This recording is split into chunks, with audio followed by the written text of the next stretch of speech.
ในแก่ประธานการนั่งของเพลงจะภาษาของพื้นเมืองปากเซ่เฮาอะไรน้ำผ้าสีน้ำเห็นตั้งไหนยังไงการสื่อสารที่12ของ14หีดีของเอียงซึ่งถือว่าเป็นเอกลักษณ์ในการมีของประเพณีอันดีงามของชาวลาวบอกร่วมกับสมบูรณ์เป็นของชาวเพลงจะภาษาของผู้สร้างเมืองปากเซ่ไหนยังคงอยู่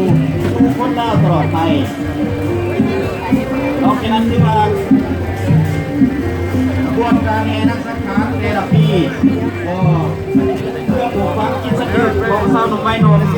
โดยเฉพาะกระเม็นกอดกำลังที่มาจากสถาบันการศึกษาต่างๆเพื่อให้ผู้ถึงอีกข้อประเพณีอันดีงามของชาวลาวซึ่งคือว่าจะเป็นผู้สืบสานพลกรรมประวัติศาสตร์ก็คือภารกิจของประเทศชาติในอนาคตนอกจากนั้นก็คือว่าวิธีการแห่นักสังขารหรือว่าพดน้ำได้แต่ละปีก็เพื่อเป็นการ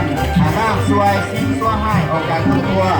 ให้ต้มไปน้ำกีเก่าเรือนเก่าเนาะปีใหม่ครับเอาจะส่งไปใส่เอาจะสิ่งที่เขามาสู่ชีวิตและสภาพที่นี่การสังขารที่นี่ถือว่าเป็นวันนางสังขารฐานประจำวันศุกร์เป็นลูกสาวที่ลูกของพญาปีละคนชื่อว่านางข้าวดีที่นี่ก็คือ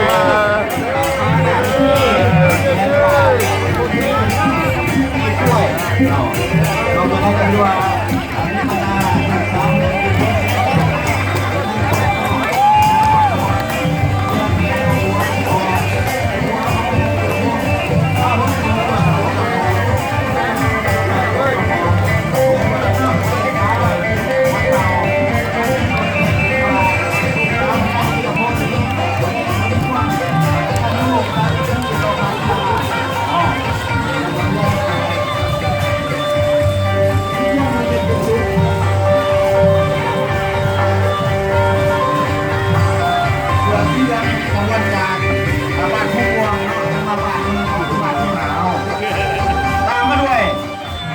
ป้ายสร้างเรื่องประเทศเป็นใจกลางบริการทางผ่าน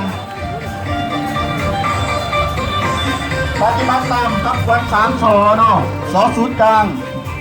สสงบสสีเขียวเป็นตนาอยู่ตนาอาศัยและก็ส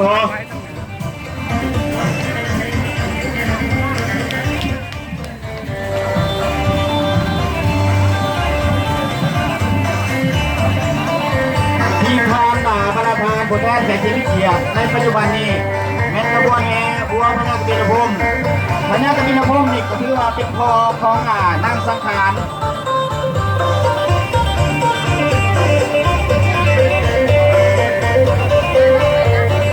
ก็ถือว่า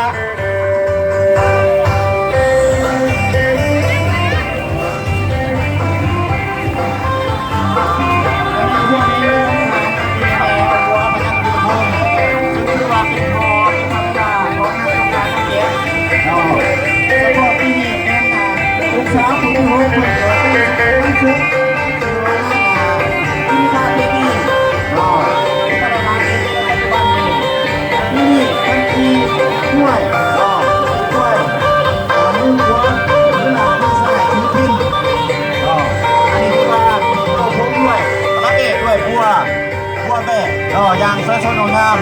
แล้วก็อ้อมหอดนางสังขารนั้นก็เป็นบรรดาลูกสาวของพญากบิลพรมทั้ง7ตามมาด้วยขบวนฟ้อนมนต์ซื่อ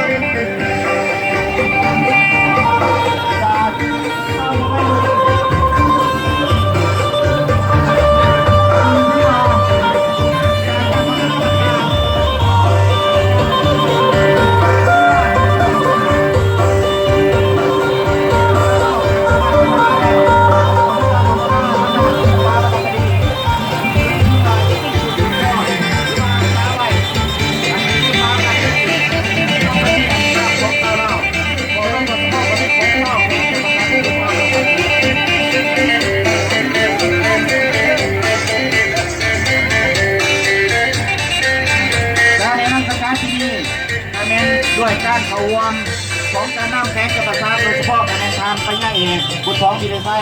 กรรมการชุดการฝากเลขาคณะบริหารของแข่งกับแข่งกับประชาชนก็เลยให้เกียรติตัวในพิธีเนาะขอแสดงความจำเลยแล้วก็ยังมีทานบริโภคประจัน กรรมการประจำภาคแขวงของเจ้าแขวงจำปาสักผู้ที่นั่งอย่างนั้นคงเกตนะครับสังคมก็เป็นเกียรติกับหวม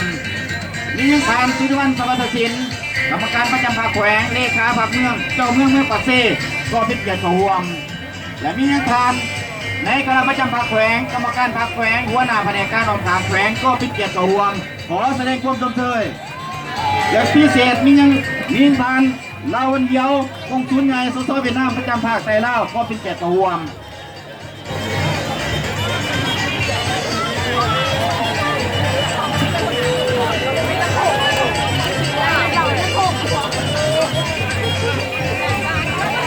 เลยก็ยังมีทานโวยสุเพียกงสุนใหญ่กัมพูเชียประจำภาคไต้ลาวก็เป็นเกียรติกับหวมนอกขอแสดงความสมเชยนอกจากนั้นก็ยังมีหัวหน้าสถาบันการศึกษาวิทยาลัยนักธุรกิจห่างห้านการนำที่มาจากกลุ่มบ้านก็ได้เข้าร่วมติดตาม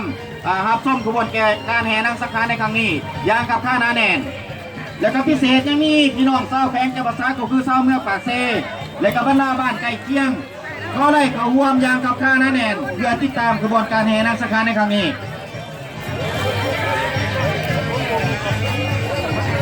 ผมโจได้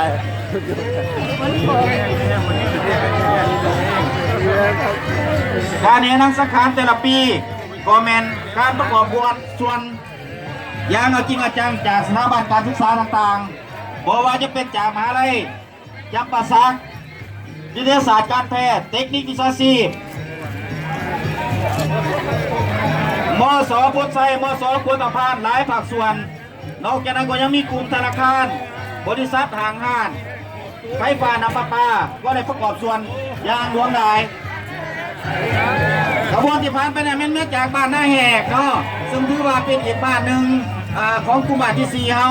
ก็ได้เข้าร่วมอย่างพอเพียงซึ่งแสดงถึงความสามัคคีเป็นผู้แทนของบรรดาบ้านต่างๆภายในเมืองปากเซ่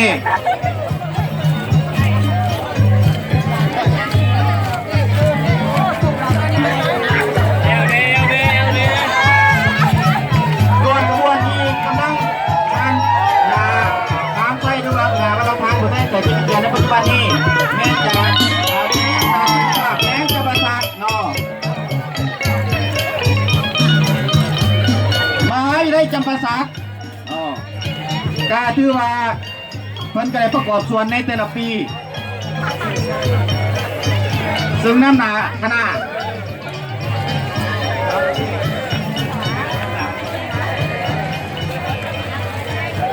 โดยอาจารย์กำพาหอมสมบัติก็ถือว่าตามด้วยสมาชิกไอ้น้องนักศึกษาก็เขาห่วงอย่างพร้อมเพียงและก็ตามมาด้วยขบวนก่อนกำลังจากวิทยาลัยการเงินภาคใต้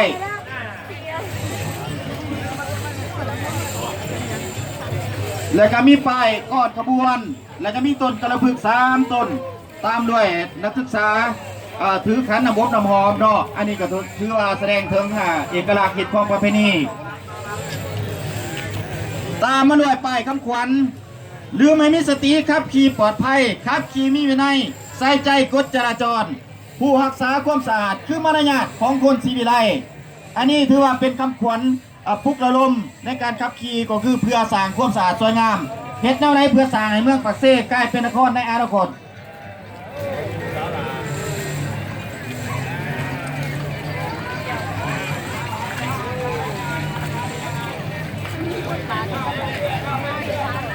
และก็ตามมาด้วยก่อนขบวนของวิทยาลัย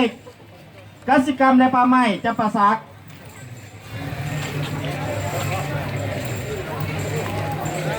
ก็ตามมาด้วยต้นกระพึก2 ต้นแล้วก็มีนักศึกษาเนาะนุ่งเครื่องยางสวยสดงามบ่งบอกทั้งสีอันที่เป็นเอกลักษณ์ของทางกสิกรรมเพิ่น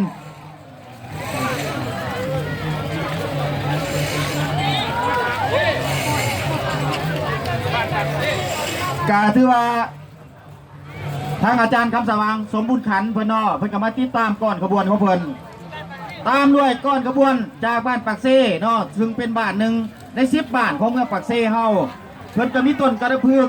มีถือขันหมักเบ่งยางสวยสดงดงามกลุ่มธนาคารกลางเนาะกาถือว่ามีป้ายบอกขบวนมีต้นกระพึก และก็มีคำขวัญหรือว่าวิสัยทัศน์ของเพิ่นหลายธนาคารที่ขึ้นกับธนาคารกลางเนาะก็ได้เข้าร่วมอย่างพร้อมเพรียง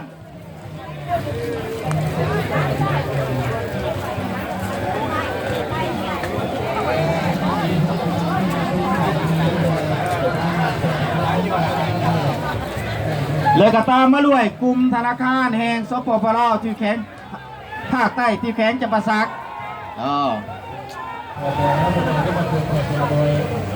โอ้ยอย่างไรอย่างไรมีกระบวนต้นกระเพือกและก็มีป้ายรณรงค์นออยู่เมืองลาวใส่เตงเงินกีบอันนี้ก็ถือว่า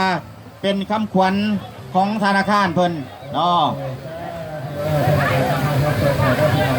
และก้อนกระบวนต่างๆปัจจุบันนี้ก็คอยทยอยผ่านสายตา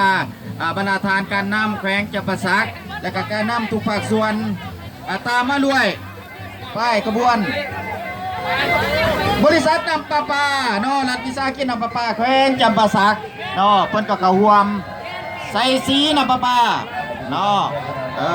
อันนี้ก็ถือว่ากลุ่มธุรกิจทางห้างก็ได้ให้การเข้าร่วมอย่างพอเพียง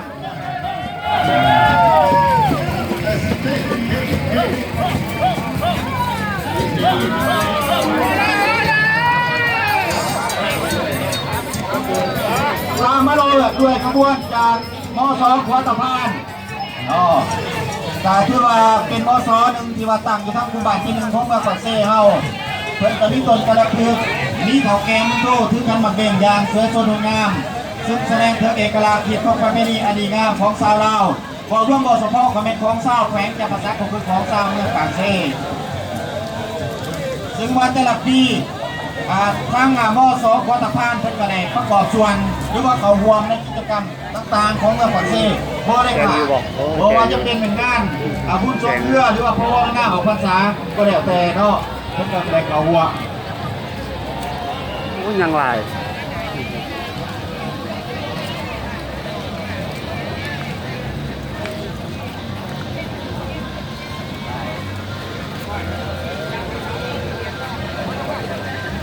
ขบวน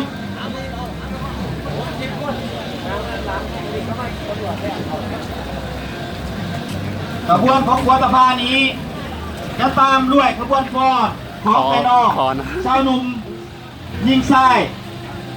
มาในเพลงเสียงแกนเล่า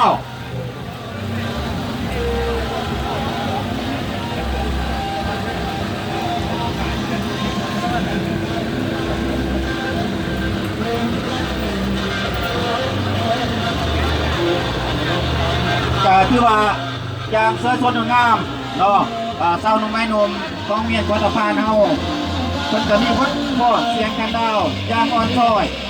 สวยชนงามผ่านสายตาบรรณาการผู้แทนในที่นี้ของของตัวต่างๆของจังหวัดนี้ของประเทศของคนในของตัวในจังหวัดในแขวงจำปาสักและการพวกคนในประจำภาคใต้สปปลาวพวกศูนย์อาณาจักรกัมพูชาเนาะ